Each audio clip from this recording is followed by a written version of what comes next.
Hello, America. I'm your evil, hate-mongering, racist, anti-immigrant host. And if you're somebody who has ever thought that about me, I hope you're watching tonight because you're about to eat your words. Here's the point tonight. Right at this very moment, illegal aliens are streaming across our borders and into our neighborhoods, but they're not all from Mexico. What? They're not looking for jobs as dishwashers? No, they're from Iraq and other Middle Eastern countries. What? If you're blind, you can still see how weak our borders are, and they are putting our lives in danger, and here's how I got there. According to a Brian Ross report from ABC News, the FBI is investigating an alleged human smuggling ring based in Mexico. Hear that? It's not some crazy conservative on CNN talking, This is ABC News and the FBI. Smugglers are incredibly common along our southern border. There's nothing alleged about the smugglers, and it's a beautiful practice. It really is. But this new operation, this is a terrifying wake-up call, America, for anybody here that understands that border security and national security are connected. It's not about race. These new smugglers don't even bother with the Mexican illegals. No, they're not profitable enough. No, according to the report, the FBI says this ring is bringing in Iraqis and other Middle Eastern immigrants across the Rio Grande from Mexico. And you know what? A report from Washington's Joint Terrorism Task Force says they've been doing it now for more than a year. That's odd, isn't it? If you remember, just last week, the Department of Homeland Security said that Al-Qaeda probably has a fully operational terror cell right here in America. Gee, what a weird coincidence. Do you remember that little girl from Poltergeist? They're here. I mean, how much clearer can the truth be? And how much slower do we need to speak the truth, Washington, for you to hear it?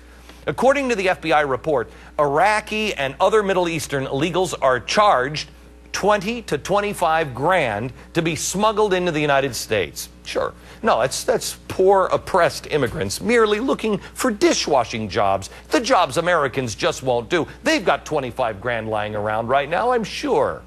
I might not be a human trafficker, but I am a thinker. And something tells me that smuggling is probably a cash-only business.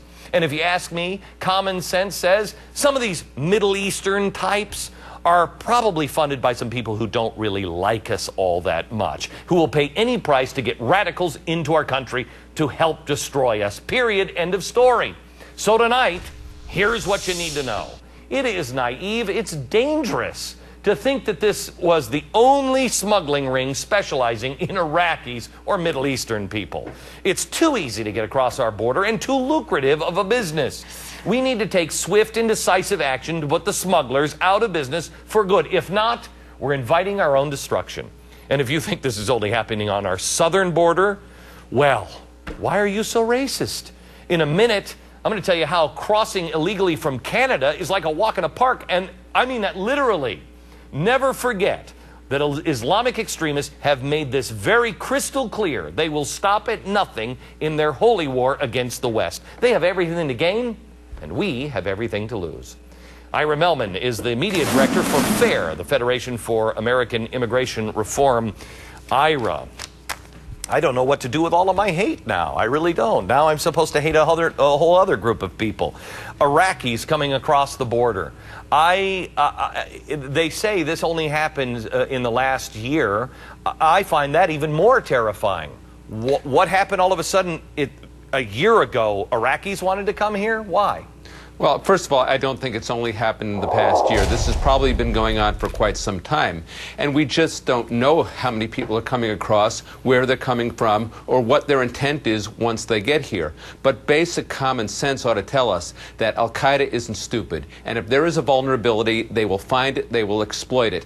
And if that border is open, they will find a way to move people across that border into this country. And unfortunately, we won't find out until something goes boom and a lot of dead people are on our hands. And the people who will be to blame are the people in the White House and the people in Congress who have simply, for political reasons, not secured our borders. It is also naive to think that when they say Iraqis, why is it that we are so blind to what's going on? We'll say, oh, look at the Iraqis and other Middle Eastern types.